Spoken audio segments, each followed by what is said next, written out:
Hello बच्चों, हम एक बार फिर से हाजिर हैं क्लास 8th से इंग्लिश रीडर के बुक में से लेसन 2 लेकर, जिसका टाइटल है the shoemaker and the elves.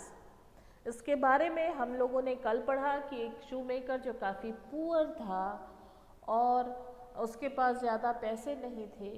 एक दिन उसने रात को अपने दुकान में जूतों के लिए चमड़ा कट करके रखा और सुबह जब वो गया तो उसे वो जूते वहाँ पर रेडीमेड मिले, बने बनाए मिले, और वो इतने खूबसूरत बने हुए थे, उसका काम इतना बढ़िया था, उन जूतों पर काम किया गया कि उसके जूते जो है वो हाथों हाथ बिक गए मार्केट में।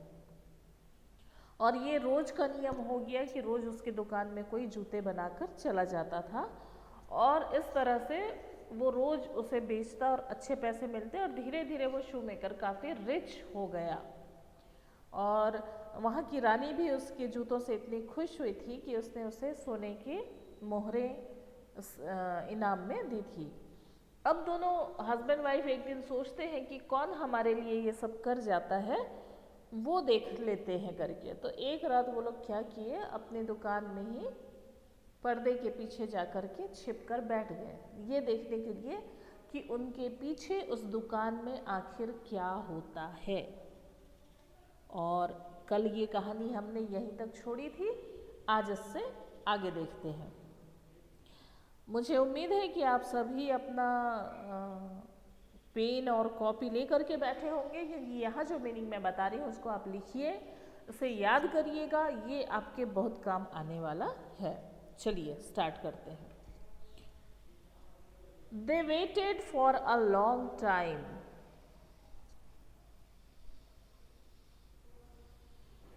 उन्होंने बहुत लंबे समय तक इंतज़ार किया, लॉन्ग टाइम, लंबे समय तक के। वो दोनों वहाँ छुप कर बैठे हैं और बहुत देर तक वो वहाँ पर वेट करते रहे, इंतज़ार करते रहे। नथिंग हैपेंड, हैपेंड मतलब होता है होना, किसी घटना का घटना। तो नथिंग हैपेंड, कुछ भी नहीं हुआ। They got very tired, tired मतलब थक गए, वे बहुत थक गए। Of waiting for something to happen, कोई घटना घटेगी, कुछ होगा, हम देखेंगे, ये देखते देखते वे बहुत थक गए थे। जस्ट, चलिए इसके बाद कुछ नहीं है, पेज पलट लेते हैं।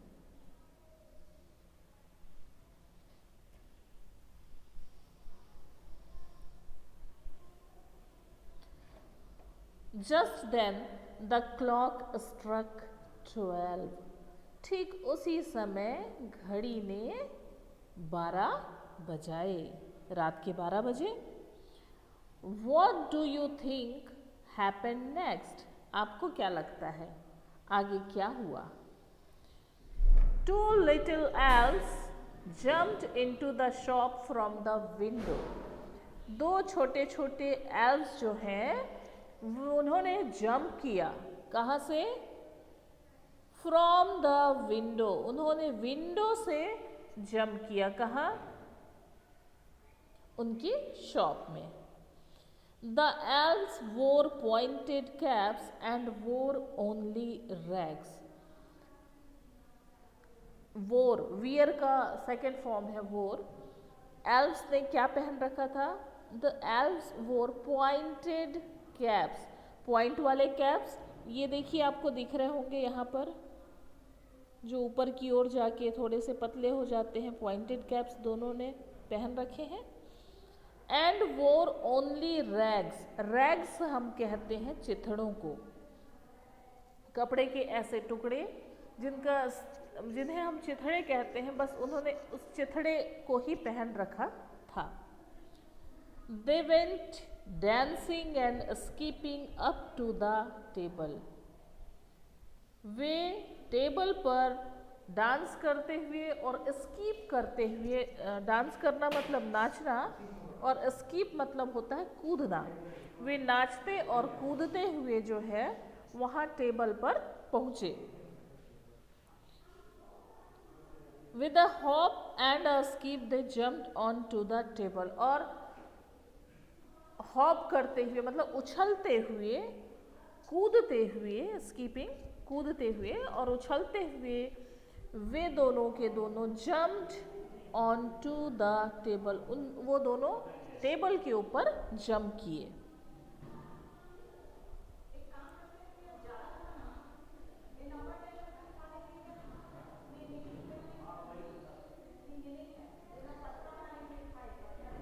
The elves sat cross-legged and took up the ladder left there by the shoemaker. अब देखिए, ये जो दोनों एल्व्स हैं, ये दोनों क्रॉस लेग्ड करके बैठे। सैट मतलब बैठे। कैसे क्रॉस लेग्ड करके, इसमें तो खैर नहीं दिया है। वो दोनों पैरों को मोड़कर, मतलब जैसे अपन पालती मार कर बैठते हैं, पालती मोड़ कर बैठते हैं, उस तरह से वो दोनों वहाँ पर बैठे। And took up the leather, और उस लेदर को लिया, left by the shoe maker, जो कि शू मेकर ने टेबल पर रखा हुआ था। आपको याद है ना कि शू मेकर रोज जो है एक लेदर का टुकड़ा, एक जोड़ी जूते या 4 जोड़ी जूते लेदर का टुकड़ा वो कट करके रखता था। उस लेदर को उन्होंने लिया। दे बिगेन टू वर्क, और उन्होंने काम करना स्टार्ट किया। बिगिन का अर्थ होता है स्टार्ट करना, और बिगिन है, बिगिन का सेकेंड फॉर्म मतलब स्टार्ट किया। दे बिगेन टू वर्क, उन्होंने काम करना शुरू किया। There needles flew in and out, उनके जो निडल थे, निडल का अर्थ होता है सुइयाँ। कपड़े सिलते होंगे घर पे, तो आपको पता है निडल का उपयोग किस लिए किया जाता है। तो उनके जो निडल थे, फ्लू इन एंड आउट, वो उस चमड़े से अंदर बाहर होने लगे। इसका मतलब वो लोग सिलाई करने लगे। इन and out of the leather, leather में वो उनकी सुई जो है अंदर और बाहर होने लगी, मतलब सिलाई का काम शुरू हो गया। देयर लिटिल हैमर्स, अब देखिए हैमर्स, हैमर्स कहते हैं हम हथौड़े को, हथौड़े से हर बच्चा परिचित होगा। देयर लिटिल हैमर्स, उनके जो छोटे छोटे हथौड़े थे, went rap a tap on the leather, वो एक रैप टैप मतलब एक साउंड के साथ धड़ाधड़ वो लेदर पे पड़ने लगे। सुई के साथ जो कॉबलर्स होते हैं, जो शू मेकर्स होते हैं, वो हैमर्स का भी इस्तेमाल किया करते हैं। आपने अपने आसपास में जरूर देखा होगा। The elves worked very fast, कैसा किया उन्होंने काम? वेरी फास्ट, बहुत तेजी से उन्होंने काम किया। Almost in no time the work was complete, almost लगभग, ऑलमोस्ट का अर्थ होता है लगभग, इन नो टाइम, उन्हें थोड़ा भी टाइम नहीं लगा। द वर्क वॉज कंप्लीट, और उनका जो काम था वो कंप्लीट हो गया। कंप्लीट मतलब पूरा।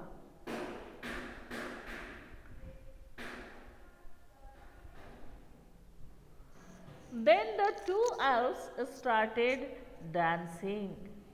जैसे ही उनका काम खत्म हुआ, उनका काम पूरा हुआ, दोनों एल्व्स ने डांस स्टार्ट कर दिया, नाचना शुरू कर दिया। They jumped up and down, वे ऊपर और नीचे कूदते रहे। अप एंड डाउन, बार बार वो ऊपर नीचे कूदते रहे।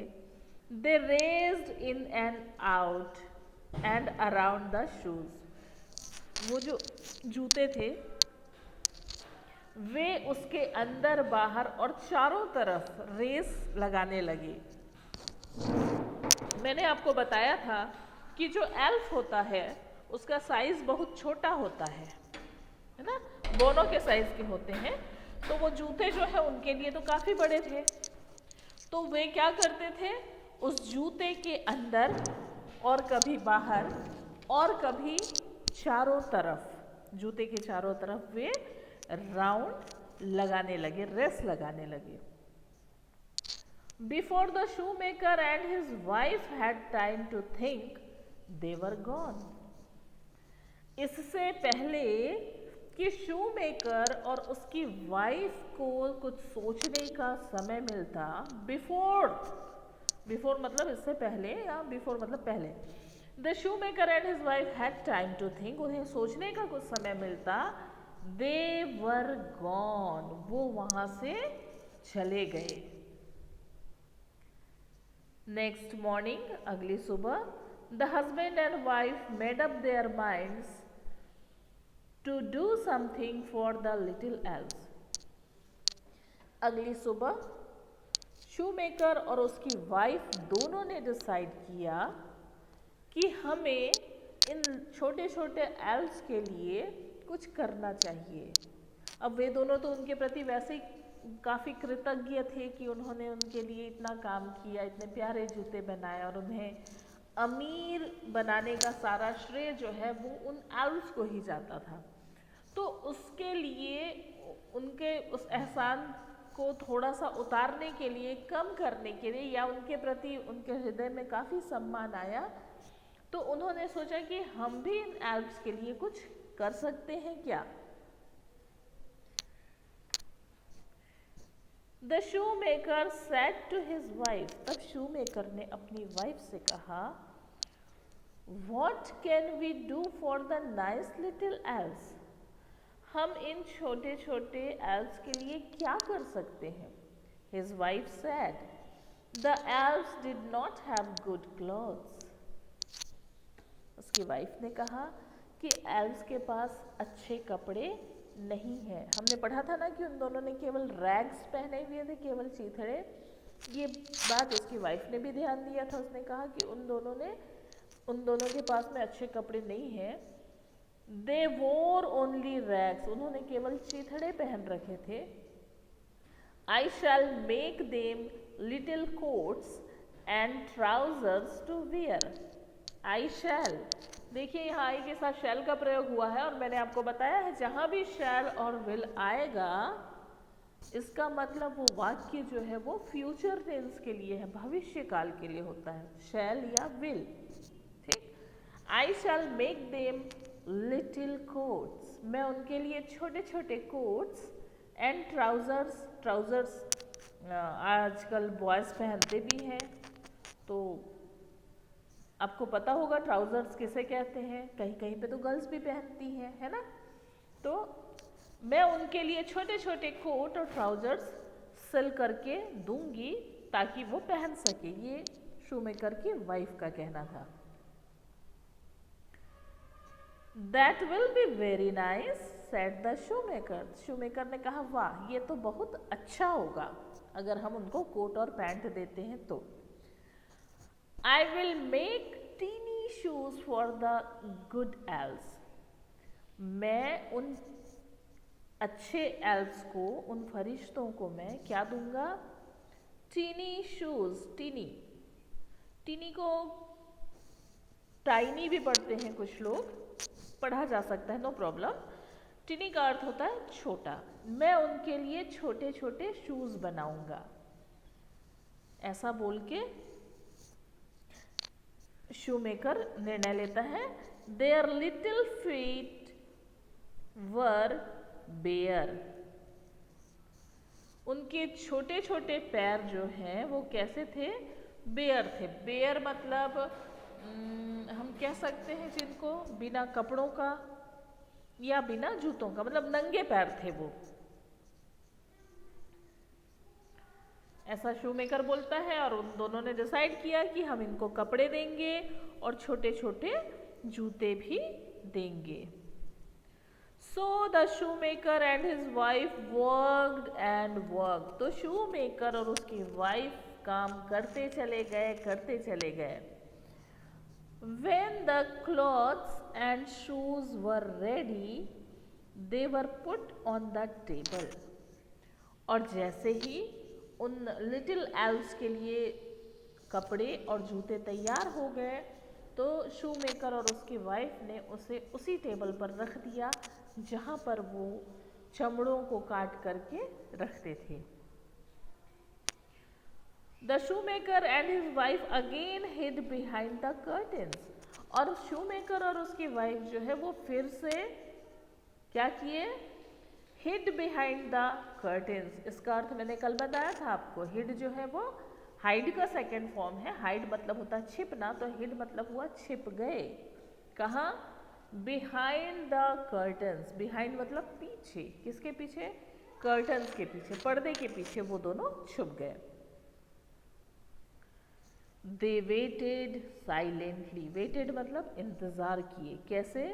साइलेंटली, खामोशी के साथ। साइलेंटली मतलब खामोशी के साथ, चुपचाप। और चुपचाप वे उनका वेट करते रहे। वंस अगेन मतलब एक बार फिर। When the clock struck 12, जैसे ही घड़ी ने 12 बजाए, the elves jumped into the shop from the window। तो वैसे ही दोनों के दोनों elves जो है फिर से विंडो के जरिए शॉप के अंदर आ गए कूद करके। They danced and jumped onto the table to do their work। Way dance करते हुए और उछलते कूदते हुए टेबल तक पहुंचे। किस लिए? अपना काम करने के लिए, जो उनका रोज का काम था, जूते तैयार करना, उसके लिए वो दोनों कूदते उछलते हुए टेबल पर आए। There they saw little coats। वहां पर उन्होंने छोटे छोटे कोट देखे। Trousers and neat little shoes left for them by the shoemaker and his wife। और वहाँ पे उन्होंने क्या क्या देखा?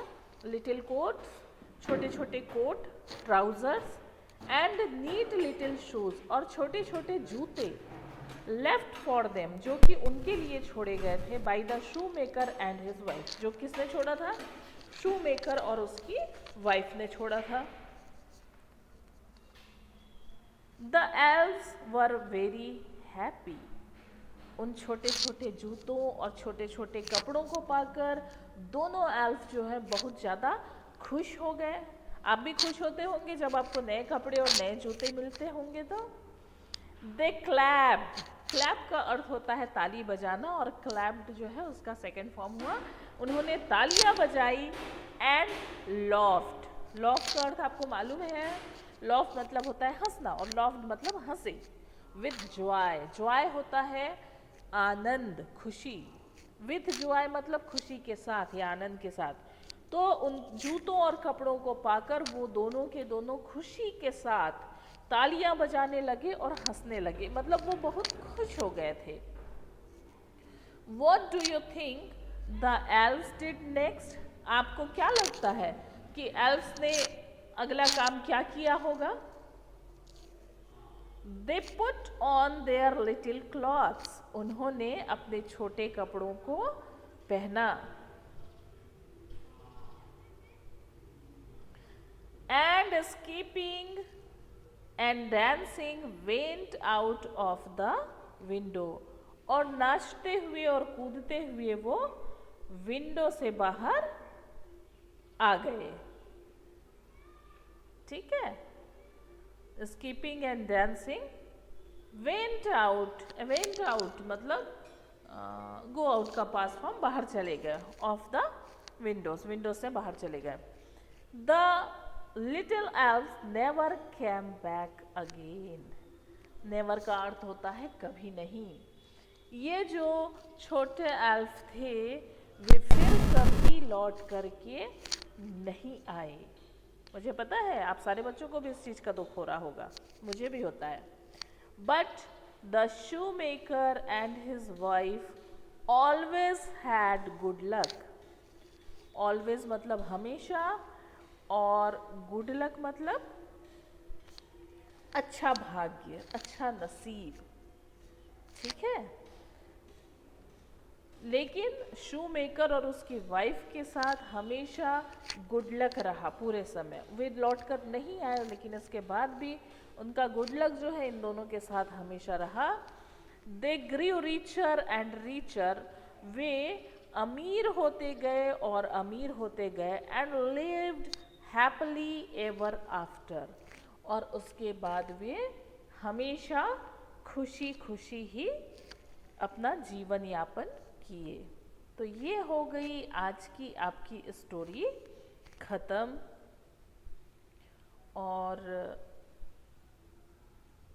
मुझे पता है कि ये स्टोरी आप लोगों को भी बहुत पसंद आएगी, जैसे मुझे पसंद आती है हमेशा।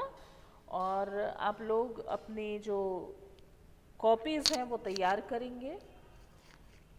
जो मीनिंग है वो तो मैंने इसमें बता रखा है। और जो कॉपी बनानी है उसके लिए मैं ऑनलाइन क्लास जब लूँगी तो उसमें आपको इंस्ट्रक्शन दूंगी कि आपको कॉपीज़ में क्वेश्चन आंसर्स कैसे लिखने हैं। ठीक है, तो जल्दी मिलते हैं अपने अगले लेसन के साथ। तब तक के लिए बाय बाय।